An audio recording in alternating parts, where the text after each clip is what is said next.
Okay, day 13. Congratulations. Actually, these days will now start getting shorter for you. So that's the good news. Each one of these steps are pretty easy to learn, and each one of these lessons are easy to learn, but it's going to be hard to continue onward after you learned them. That's the key to this. Okay, so today we are going. Yesterday we talked about paying your debts on time. Today we are talking about paying down debt. Another way to raise your interest. Remember, it says what your available credit is. So paying down debt is extremely important to building your credit. The less money you owe to other creditors, the more likely your credit score will rise. It's not likely, it will rise. So we need to pay down the debt. Well, there's ways to pay down your debt.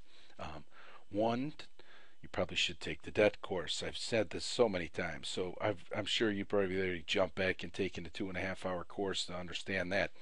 But one is to take the debt course to learn how to snowball your debt. But one other is to understand debt and the most effective ways to eliminate it. So we'll get a quick film and then we're going to go over that. So here you go.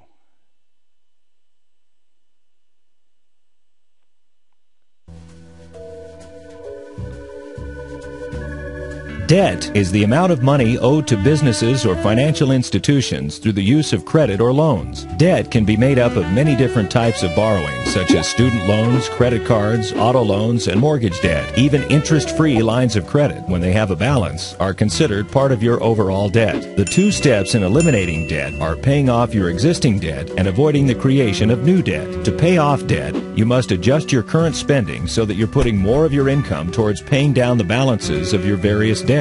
Even the tightest budgets have room for adjustment. In order to free up more money for debt repayment, you can cut discretionary spending, reduce dependence on expensive convenience foods and products, and reprioritize needs. To avoid the creation of new debt, it's important to learn how to live within a budget. Don't apply for additional lines of credit, and try to boost emergency savings so there is less reliance on credit cards or loans in an emergency. While avoiding the addition of new debt means limiting credit use, it does not mean all credit accounts should be closed. Having a long history of good credit positively affects your credit score. Your credit score can be negatively impacted when certain accounts are closed.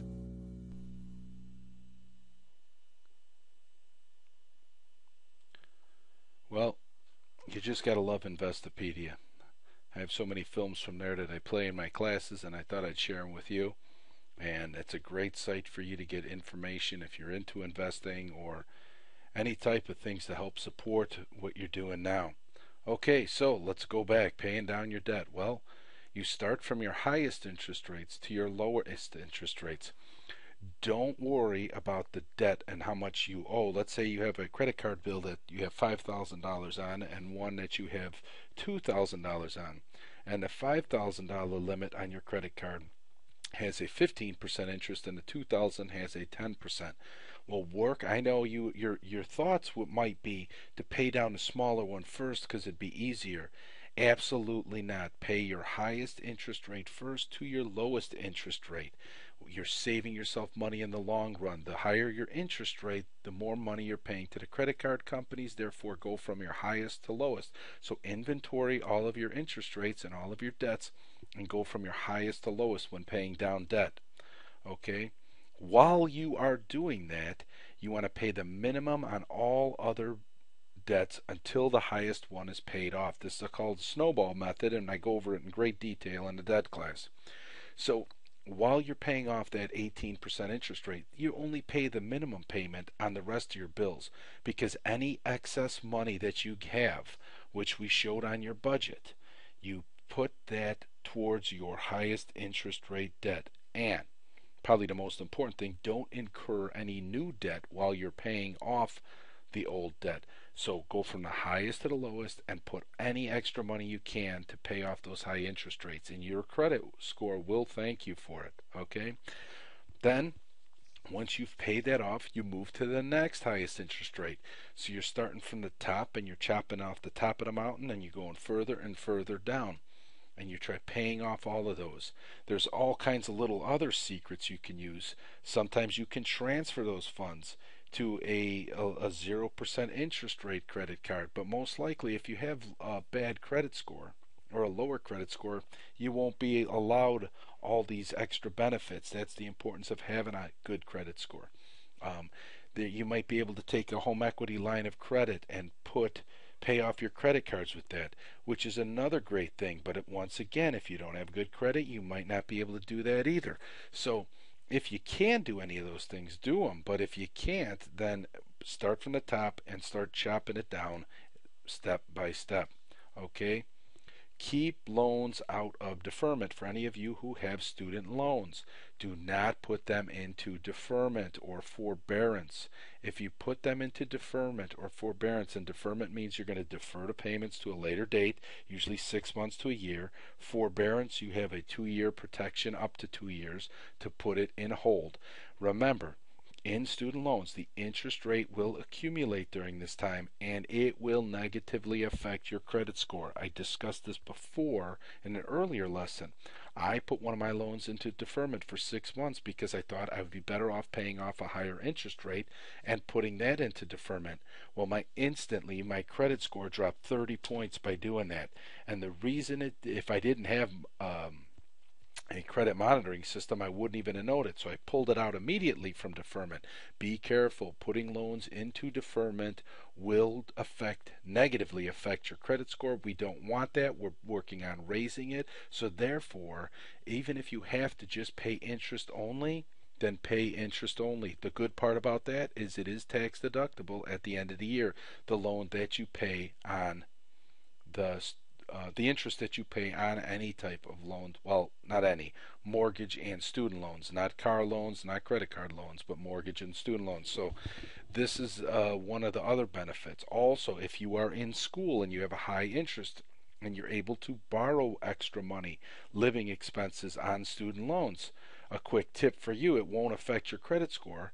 It probably will affect your credit score. Debt-wise, it's spread out evenly. Take extra money on your student loans. Pay down your credit cards or pay them off.